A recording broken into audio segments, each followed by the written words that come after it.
Good evening, I'm Nancy Cox. Kevin Christopher is off tonight. Thanks for joining us at 6. A Harrison County constable and Paris firefighter was booked into jail last night for allegedly giving alcohol to minors. And new today, he's been hit with a sex charge. Alexa Helwig has more in the LEX 18 big story at 6.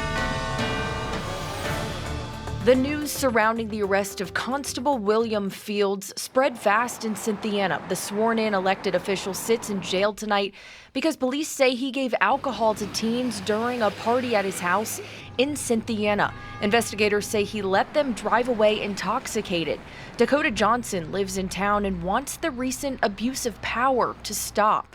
When the cop came out, I was like, okay, what else is gonna happen? Like, that should be enough. And now the constable come out, it's like, all put in one. I'm like, what? Are you serious? New today, Cynthiana police hit Fields with a third-degree rape charge. In March, he allegedly picked up a 17-year-old girl and drove her to Paris. His arrest report says he gave her small bottles of alcohol and she got drunk. He's basically abusing his power. Investigators say a video of the pair having sex was made but later deleted.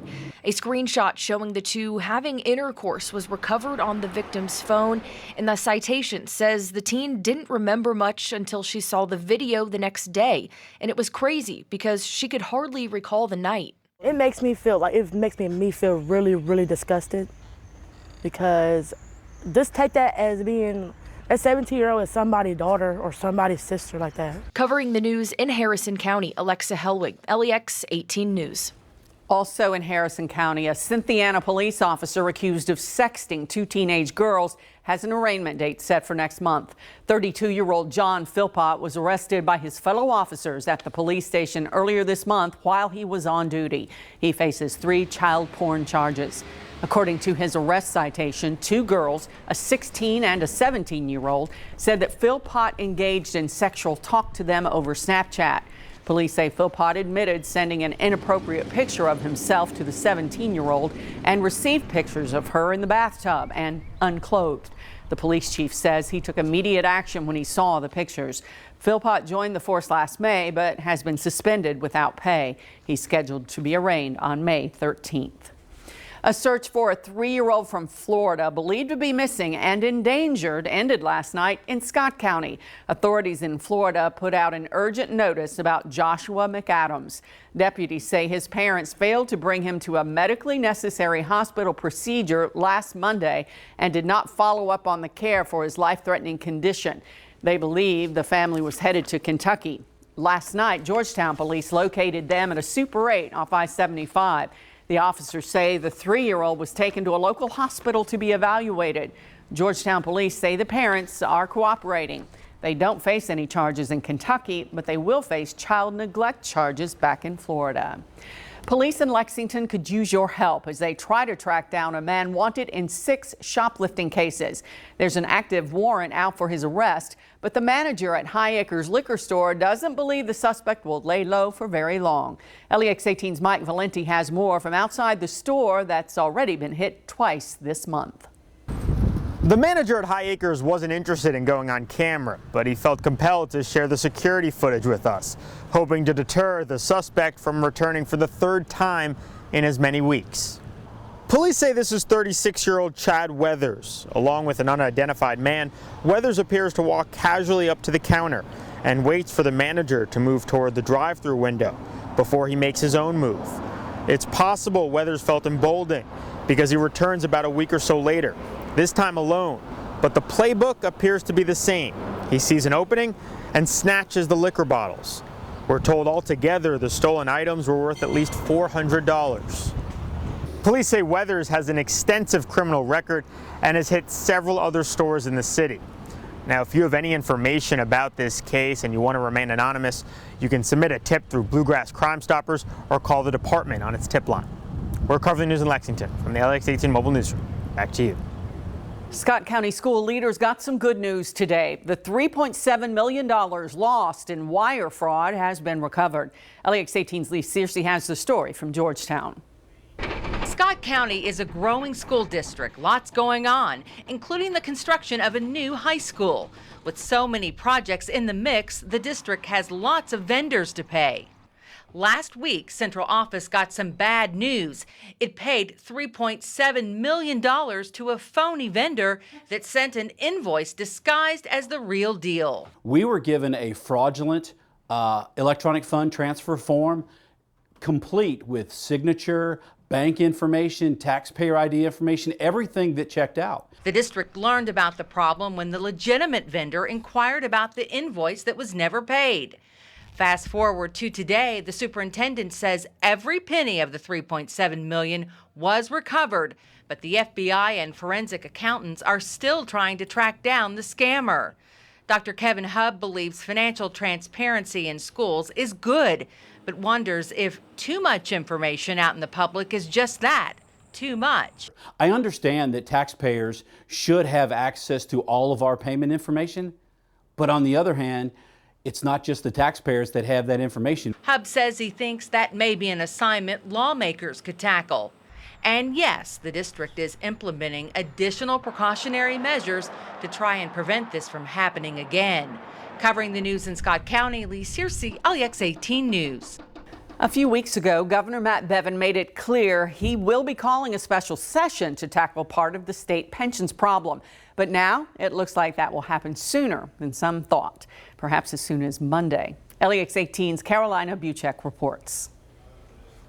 Before time ran out this year, lawmakers rushed to pass House Bill 358. Then, Governor Matt Bevin vetoed it. At the time, he told LEX 18 he did it because parts of it broke the law. There are parts of it that were just incorrect, including parts that did things that are just not legally allowed. You're not allowed to take away, under any circumstance and for any reason, somebody's pension check after they've already earned it. And now lawmakers are hearing they could be called back to work next Monday for a special session. One tweeted this, saying, quote, "I've not seen or heard of a bill." Groups like the Kentucky Center for Economic Policy also haven't seen the proposal, but they're waiting to analyze it, saying there is so much on the line.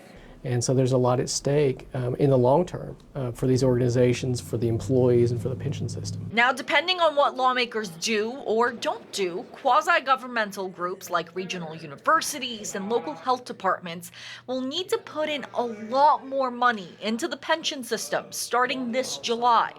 Earlier this month, we spoke with one group, Safe Harbor, who says that'll be difficult to afford. And now, everything is up in the air. It gives us a lot of anxiety whether we're going to be, in operation in the next 6 months, depending on, whatever the solution is. So now they wait and hope.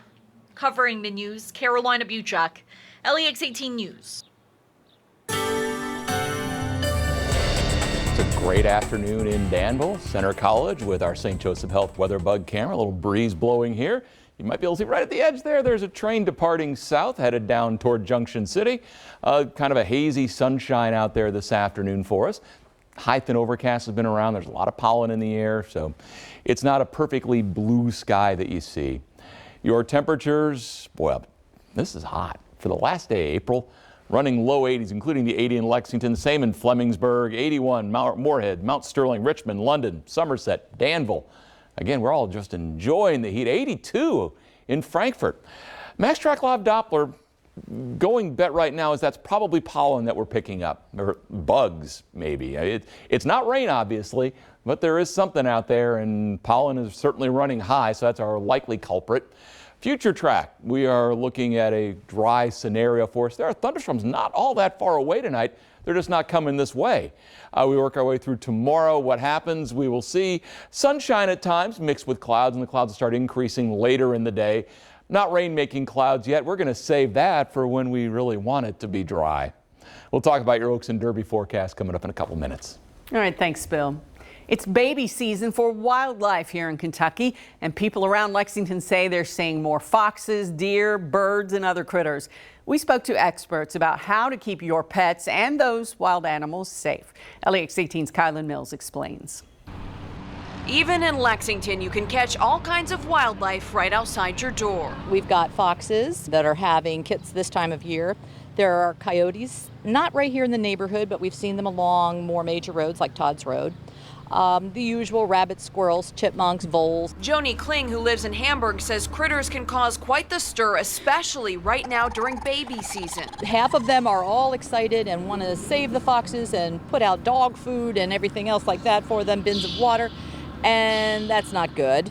And then the other ones are convinced that they're all rabid and are going to be eating their children and their pets and so on. But experts at the Kentucky Wildlife Center are trying to dispel those misconceptions. Founder Karen Bailey says foxes, coyotes, or even large birds aren't looking to go after your pets. They are more active because they're trying their best to raise their babies, so a lot of them are out looking for food. Still, she says it's important to keep an eye on your dogs and cats and make sure they aren't getting too close to any wildlife dens or nests. Bailey says it's best for you to leave baby animals alone too. While folks usually mean well, only in certain circumstances should you intervene. If you see obvious wounds or bleeding, heavy parasitism, ticks, fleas, maggots, the baby's wandering around crying, approaching you, these are all signs that the baby may actually need to come into care. Kylan Mills, LEX 18 News. A section of the street outside historic Churchill Downs has a new name ahead of this Derby Day. Up next, more about the honor for the late, longtime track spokesperson.